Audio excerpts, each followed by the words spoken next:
নিয়ে। আমি ঠাকুরকে ধরে মার সম্পর্কে যতটুকু বুঝতে পেরেছি, ঠাকুরকে যতটুকু উপলব্ধি করতে পেরেছি, সেটাই আপনাদের সাথে আজকে শেয়ার করব। আমি আমার আলোচনা বলতে এটাই বুঝি। ভুল ত্রুটি হলে আপনারা আমাকে ক্ষমা করে দিন। ইষ্টকে আরাধনা করার পূর্বে, ঠাকুরকে আরাধনা করার পূর্বে তার স্থানটা আমরা বাড়িতে রাখি। কি করে রাখি? মন্দিরে রাখি। নিজেদের বাড়ির কোনো একটা নির্দিষ্ট স্থান, যেটাকে ঠাকুর ঘর বলি বা ইষ্টের আরাধনার জায়গা করে সেখানে রাখি। তেমনি প্রত্যেকটা মানুষের জীবনে ইষ্টকে প্রাপ্তির জন্য তার নিজের উপযুক্ত জায়গাটা গড়ে তুলতে হয় সর্বপ্রথম। যেমন আমি কি করে ঠাকুরের উপযুক্ত হব? আগে তার উপযুক্ত হব, তারপর তাকে আমার হৃদয়ে স্থান দেব। সেই হৃদয়ে স্থান দেওয়ার পূর্বে সেই হৃদয়টাকে তার উপযুক্ত করে তুলতে হবে। বাহ্যিক আবর্জনা দিয়ে যদি আমি আমার হৃদয়টাকে পরিপূর্ণ করে রাখি, তাহলে সেখানে আমার দয়া থাকতে পারবে না। সেটাকে পরিপূর্ণ করতে হলে, সুন্দর একটা ফুলের মতন জায়গা করে তুলতে হলে, সেটাকে আমার নাম জপের দ্বারা পবিত্র করতে হবে। তার থেকে উত্তম উপায় আর কিছু নেই। আমরা প্রতিটা জীব সহস্র জন্ম পার করে অনন্ত পাপের মধ্য দিয়ে তাও আজকে মানব জন্ম ধারণ করে এসেছি। ঈশ্বরের কাছে দয়া ভিক্ষায় কাতর হয়ে আছি, ঠাকুর মুক্তি দাও। কি করে আমরা মুক্তি পাবো? তাকে যদি হৃদয়ে স্থানই না দেই, তার কাছে যদি দয়া ভিক্ষাই না চাই, আমাদের চলা বলা এবং প্রতিটা কাজে তাকে সমর্পণ করা, ইষ্টকে ঊর্ধ্বে রেখে চলা। তার জন্য মনের মলিনতা সবচেয়ে বড় বাধা হয়ে দাঁড়ায়।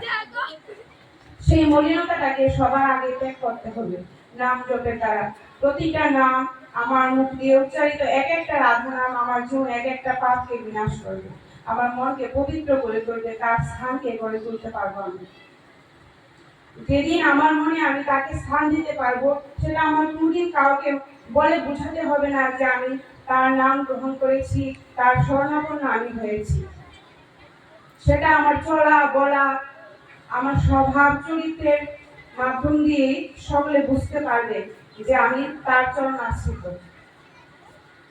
আমরা সকলেই বর্মার কথা বলি, কিন্তু বর্মার পালন করার নীতিগুলো আমরা কি করে পালন করি কেউই জানি না। আমরা পারিও না সেগুলো করতে, কারণ তিনি হলেন জগৎজননী।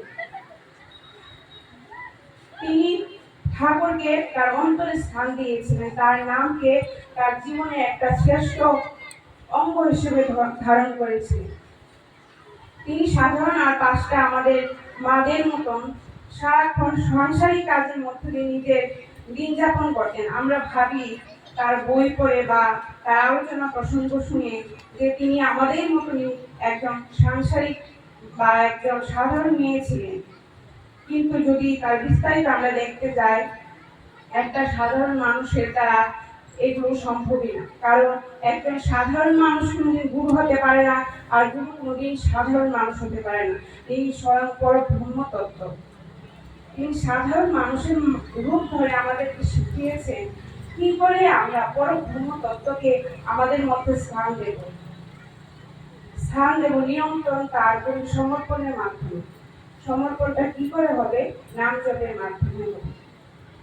আমরা যখন নিজের জীবনে কাউকে নিজের থেকেও বেশি ভালোবাসি, তাকে স্থান দিই, যেমন আছে আমাদের মা বাবা, বাড়িতে থাকা ভাই বোন বা প্রিয়জন, সবসময় তাদেরকে খোঁজ খবর রাখি। দিনে কম করে হলো 5 থেকে 6টা তাদের খোঁজ খবর নেওয়া, যে তুমি কেমন আছো, মা ভাত খেয়েছি কিনা, সুস্থ আছি কিনা, বাবা যে কর্মস্থলে গেছে সেখানে ঠিক সময় পৌঁছতে পারবেন কিনা।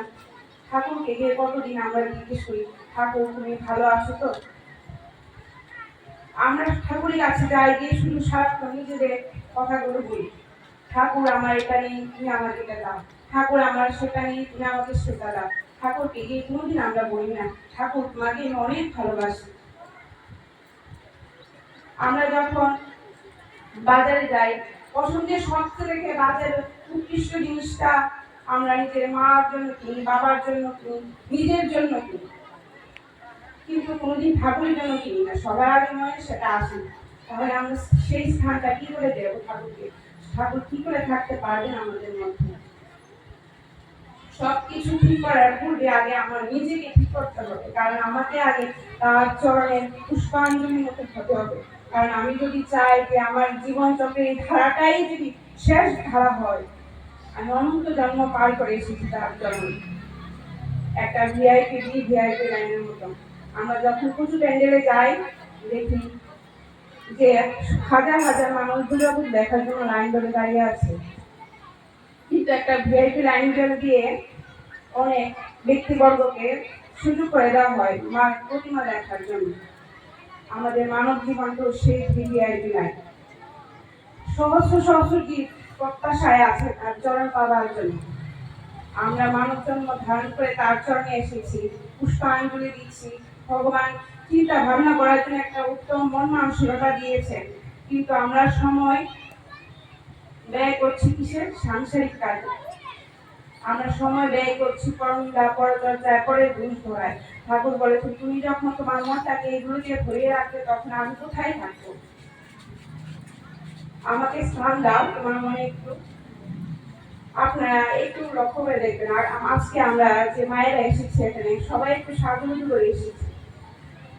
একবার বড় মার বিগ্রহের দিকে তাকিয়ে দেখেন, উনি কি সেজেছেন কিছু? তাও আমরা তার দিক থেকে চোখ ফেরাতে পারছি না। কেন? কারণ তিনি নামের মহিমায় মহিমায়িত হয়ে আছেন। যার হৃদয় ঈশ্বর থাকে তার কোন একটা বাহ্যিক কোনো আভূষণের প্রয়োজন হয় না তার সৌন্দর্য প্রকাশে। কারণ আমার পরম প্রেমময় এতটাই সুন্দর, এতটাই প্রিয়, তার কাছ থেকে দূরে থাকার মতো আকর্ষণ আর কারণ নেই, অন্তত এই জগতে কারণ। তাই আমরা বাহ্যিক আভূষণকে ত্যাগ করে তাকে টানব, সেই মূল আভূষণ যিনি আমাদের ইহকাল এবং পরকালের জীবন চক্রটাকে সঠিক করে দিতে পারবে। আমরা যখন কোন জায়গায় ঘুরতে যাই, একটা বড় রেলগাড়ি দেখি, বিভিন্ন কোচ থাকে, এগুলো অনেকে আমরা কোচ বলি বা অনেকে বগি বলি, এগুলি আলাদা আলাদা হয়। আপনাদের কাছে আমি ক্ষমা ভিক্ষা চাবো যদি আমার কোনো ভুল ত্রুটি হয়ে থাকে। জীবনে প্রথমবার আমি এতগুলো মানুষের সামনে দাঁড়িয়ে আলোচনা করছি, জানি অবশ্যই ভুল হবে। আমার ভুল বলে আপনারা ক্ষমা করে দেবেন। দয়ালের চরণে আমি ক্ষমা চাইব যদি আমার ভুল ত্রুটি হয়ে থাকে। দয়া যেন আমাকে কিছু গুণে ক্ষমা করে দেন। আমার প্রিয় এলাকাবাসী, উপস্থিত আমার মারা এবং যারা কোনো কাজের জন্য উপস্থিত থাকতে পারেন, তাদের প্রতি প্রত্যেকের জীবনে মঙ্গল কামনা আমি আমার ঠাকুরের চরণে রাখছি। সকলে ভালো থাকবেন, সকলে যেন ইষ্টমুখী হয়ে উঠতে পারেন সেই কামনায় রাখছি। জয় গুরু।